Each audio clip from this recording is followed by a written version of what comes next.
সেনাবাহিনী, BGB, RAB, police ও পুলিশের গোয়েন্দা শাখা ডিবির যৌথ পরিচালনায় সারা দেশে একযোগে পরিচালিত হচ্ছে অপারেশন ডেভিল হান্ট। এরই জেরে 9 ফেব্রুয়ারি রোববার ডেভিল শেষ না হওয়া পর্যন্ত অপারেশন পরিচালনার কথা জানিয়েছেন স্বরাষ্ট্র উপদেষ্টা।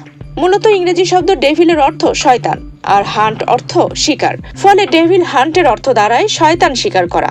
স্বরাষ্ট্র উপদেষ্টার এই মন্তব্যের পর থেকেই সামাজিক যোগাযোগ মাধ্যমে শুরু হয়েছে নানান প্রশ্ন। ডেভিল কারা?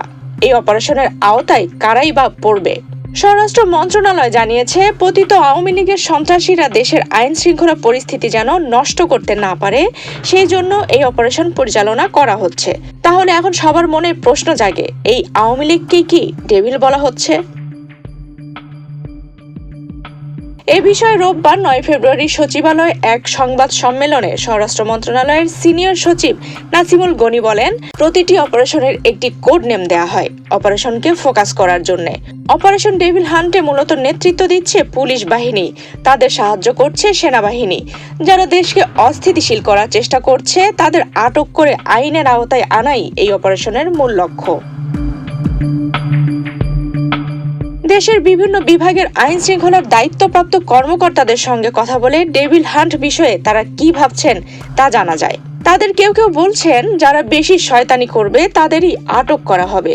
কেউ আবার বলছেন যে কোনো অপরাধী ডেভিল, আর কেউ কেউ বলছেন অপারেশন ডেভিল হান্টে দুষ্কৃতিকারী, সমাজ বিরোধী, সন্ত্রাসী এবং যাদের বিরুদ্ধে সুনির্দিষ্ট মামলা রয়েছে তাদের বিরুদ্ধে ব্যবস্থা নেওয়া হবে।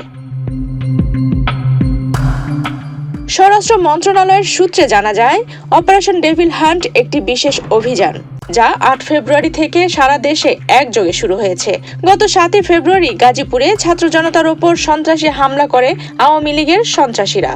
এ হামলায় বেশ কয়েকজন হতাহত হন এবং সার্বিক আইন শৃঙ্খলা পরিস্থিতির অবনতি ঘটে। ঘটনার পরপরই স্বরাষ্ট্র মন্ত্রণালয় আইন শৃঙ্খলা রক্ষাকারী বাহিনী ও অন্য নিরাপত্তা সংস্থার উচ্চ পদস্থ কর্মকর্তাদের বৈঠকে দেশের সামগ্রিক নিরাপত্তা ব্যবস্থা জোরদার করার সিদ্ধান্ত হয়।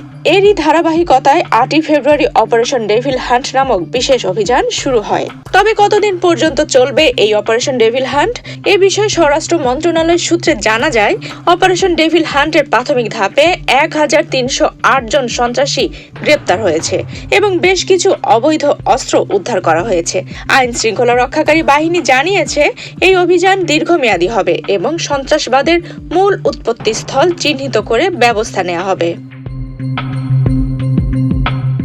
9 ফেব্রুয়ারি রোববার রাজধানীর ফার্মগেটের মৃত্তিকা সম্পদ ইনস্টিটিউটের নতুন মৃত্তিকা ভবন উদ্বোধনী অনুষ্ঠান শেষে সাংবাদিকের প্রশ্নের জবাবে স্বরাষ্ট্র উপদেষ্টা লেফটেন্যান্ট জেনারেল মোহাম্মদ জাহাঙ্গীর আলম চৌধুরী বলেন, ডেভিল যতদিন শেষ না হবে ততদিন পর্যন্ত অপারেশন ডেভিল হান্ট চলবে।